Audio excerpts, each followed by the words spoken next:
যদি ফ্যাসিস্ট হাসিনার পলায়নের পর গোটা বাংলাদেশকে যদি দেখেন, একটা দেশের তিনটা অঙ্গ থাকে, জুডিশিয়ারি, এক্সিকিউটিভ অ্যান্ড লেজিসলেচার, অর্থাৎ পার্লামেন্ট নেই। এক্সিকিউটিভের কী অবস্থা আপনারা জানেন, সচিবের মধ্যে মিছিল, পাল্টা মিছিল, মারামারি, অনেক কিছু দেখছেন। Only the judiciary is functioning after 5th of August।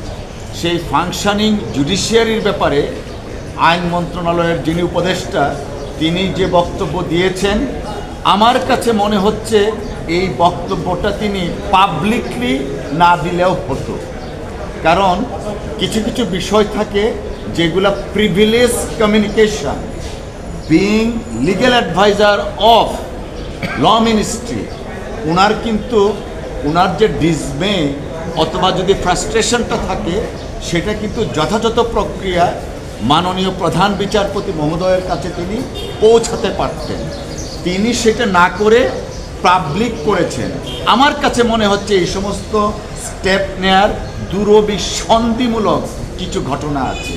যে জুডিশিয়ারি ফাংশনিং, যে জুডিশিয়ারি ন্যায় বিচার করছে, সেই জুডিশিয়ারিকে নিয়ে এই তির্যক মন্তব্য করাটা সমীচীন হয়নি। এবং আমরা আইনজীবী হিসাবে মনে করি পরবর্তীতে জনাব আসিফ নজরুল সাহেব বা অন্য কোনো উপদেষ্টা জুডিশিয়ারি নিয়ে পাবলিকলি কথা বলার আগে প্রিভিলেজ কমিউনিকেশন হিসাবে মাননীয় প্রধান বিচারপতি মহোদয়ের সাথে কথা বলে তারপরে যদি প্রয়োজন পড়ে পাবলিকলি সেটা করতে পারেন। দেখুন, আমাদের এই জুডিশিয়ারি মাননীয় প্রধান বিচারপতির নেতৃত্বে গত 15 বছর একটা ইন্ডিপেন্ডেন্ট সচিবালয় করার জন্য চেষ্টা চালাচ্ছেন। আমরা আইনজীবী সমাজ, ইভেন আমাদের পার্টির পক্ষ থেকেও আমরা বলেছিলাম 31 দফা রাষ্ট্র মেরামতের একটা দফা ছিল মাজদার হোসেন মামলার আলোকে জুডিশিয়ারি ইন্ডিপেন্ডেন্ট হবে। তো আসিফ নজরুল সাহেবের এই কথা আমরা কেন জানি শঙ্কিত। আসলে এক্সিকিউটিভ জুডিশিয়ারিটাকে ইন্ডিপেন্ডেন্ট করতে চায় কিনা।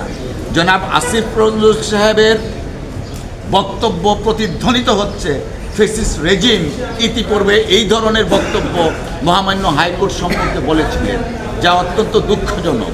তিনি আইন উপদেষ্টা হিসাবে ওনার খুবই চমৎকার একটা প্রিভিলেজ পজিশন। এই প্রিভিলেজ পজিশন থেকে পাবলিকলি বিচার বিভাগ নিয়ে এই ধরনের মন্তব্য অগ্রহণযোগ্য, অনভিপ্রেত।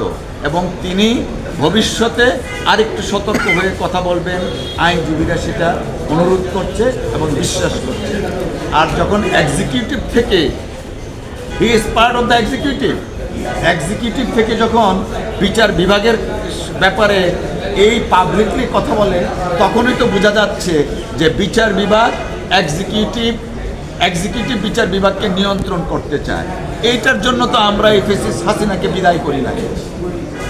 আমরা চাই এক্সিকিউটিভ তার ফাংশন করবে, জুডিশিয়ারি তার ফাংশন করবে। আমি আবারও রিপিট করি, একমাত্র জুডিশিয়ারি ফাংশনিং বাংলাদেশে এবং মাননীয় চিফ জাস্টিসের নেতৃত্বে সারা বাংলাদেশে প্রত্যেকটা জুডিশিয়ারি ফাংশন করছে।